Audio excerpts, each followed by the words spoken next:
Hi, I'm Debbie, and my YouTube channel is Tupperware by Debbie. And what I'm going to do today is I'm going to do meal prep, the pot roast meal prep. Usually we have a workshop where we do 5 meals for 4 people, and there's a flat amount you pay, and you take home your 5 meals for 4 people, so you have your meals for all week. Lately we haven't been able to do that because of the virus, and it's been hard to get groceries. So the person that's toasting them, the consultant that does the meal prep, is the one that usually buys all the groceries. So it's easy. You come have fun, and everybody makes their meals for the week, and they have fun, and they go home and they're ready for the start of the week. But it's been hard to get groceries, and yeah, it's just been difficult. But I ran out of meals, and I need to make some meals in the freezer. And I actually scored 4-pound roast of pot roast, because if you can't get the meat, it's hard to do your meals. So this is the pot roast, and it's 4 pounds. And the meal prep, it only calls for 2 pounds a person, because that's half a pound per person, which is kind of a lot for a meal. So I'm really happy with my sink right here. And I don't use paper towels. I use the Tupperware cloths, the microfiber towels. So I save money, and I didn't have to go hunt for paper towels. We're gonna make the meal, and then we're gonna put it in freezer mate. This is the freezer mate, and this is the freezer mate set that they have for sale, the starter set. So you get 4 of these 1 3/4 cup freezer mates, and they hold a little over a pound of hamburger.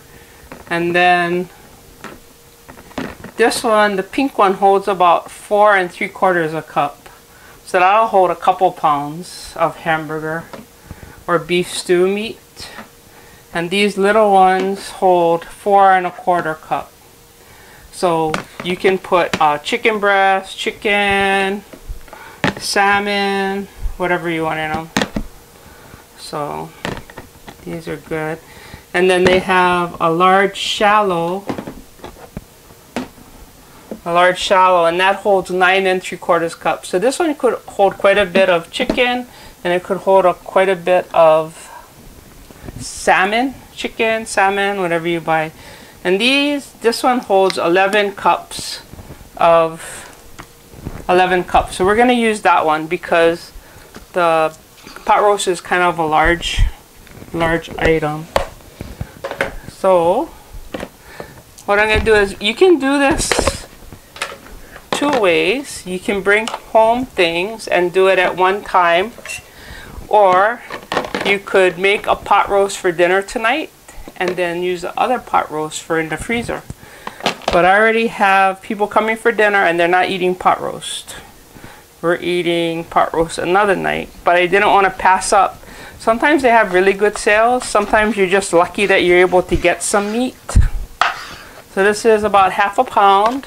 Half of the pot roast, or 2 pounds. And then it says to use a couple bit, like half a pound of red potatoes cut in half. I use regular potatoes because that's what I had, and then I had carrots. So you can like 3 or 4 potatoes and a couple carrots.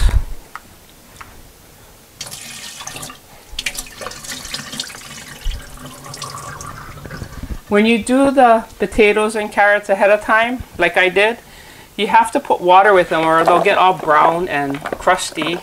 Like, yeah, they'll get all brown. So you don't want to do that. And then there's another. You see how once you do 1, you might as well do 2 and just freeze it. You're going through peeling and cutting, and it doesn't take that much time, but it helps when you come home from work and you're like, oh, what's for dinner? It says one onion, but this looks like a big onion, and I don't like onions. So I'm pretty good at modifying a recipe so that I like it. And I'm not putting that much onion in one of my pot roasts. This is the mandolin junior. If you have the regular mandolin, you can use that. The guards are good. You have to deliberately put your fingers over to get it where you cut your fingers. And I'm sure people can do that, but Tupperware makes it to where you have to. That's a lot of onions. Don't you think that's a lot of onions? If you don't like onions, you don't even have to put it in there. But the onions are pretty good when you put it. And then, next one.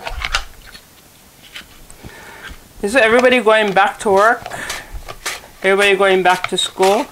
You could start making some meals ahead of time so that when you get back, it's not as stressful. And one day, we'll be able to do the meal workshops again, meal prep workshops again, and be able to do it.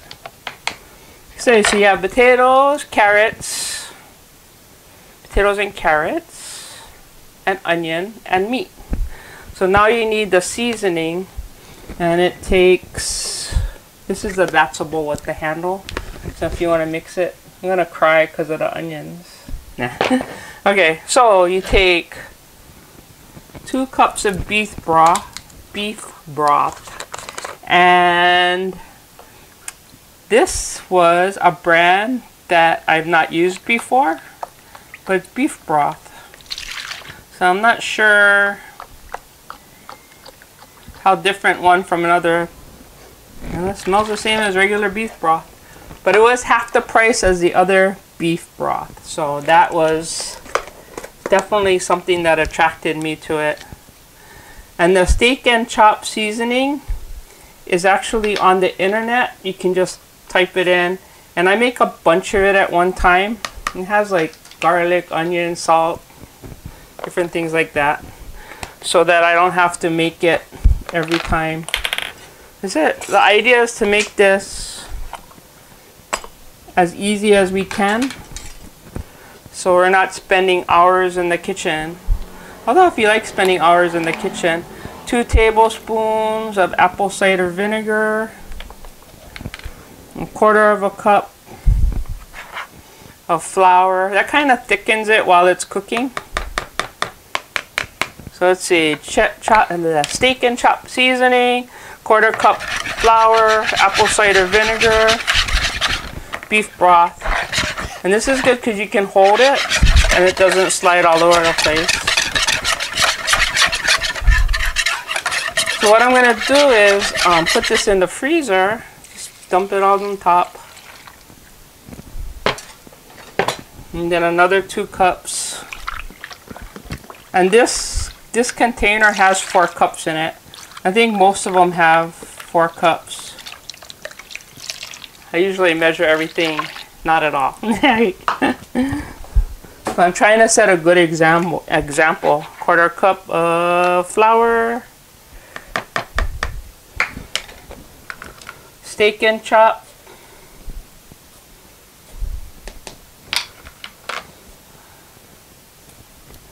and once you mix up a thing of this steak and chop, it lasts a long time.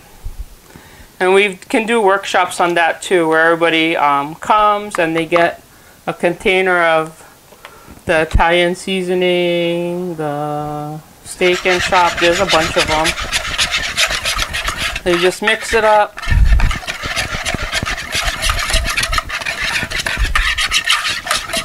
That's why I didn't peel and cut the potatoes. I don't think you guys want to stand here or sit there. You probably just fast forward through that anyway. But put it all in.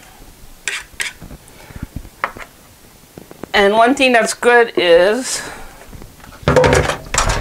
dump it in the sink. And my assistant comes after and she cleans everything up really nicely for me. So these are the freezer mates.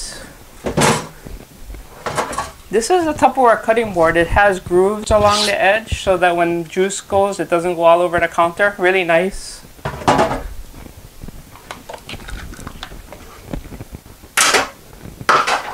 It'll only take a minute to clean that up. But what we're going to do is we're going to cover these. See, it doesn't even fill the whole container. This 11 cups holds a lot. And you press down on each corner and then you walk your way forward and then you close it all the way. It closes really tight so that it doesn't leak in your freezer if it gets knocked over. And these microfiber towels are awesome.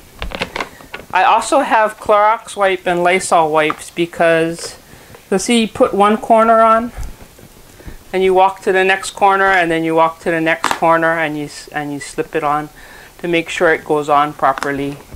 You want to make sure it seals good so it doesn't leak in the freezer. So like that. And then we have labels. You can use whatever labels you have. Tupperware has labels.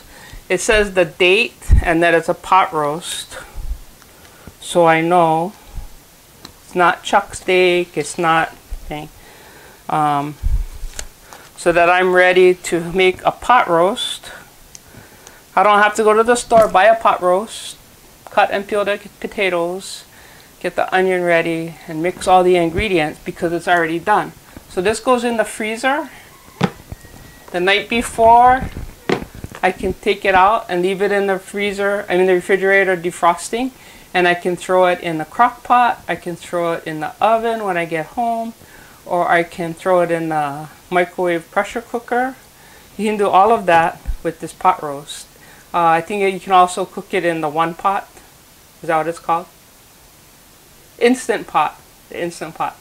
But it's prepped already, and that's one of the ways that people do meal preps is by getting it all ready to cook it. And you come home, you're not warming up food you cooked before, you're actually having food that's cooked that night, all day, or however you want to cook it. So thank you for watching. I appreciate it. Have a great day.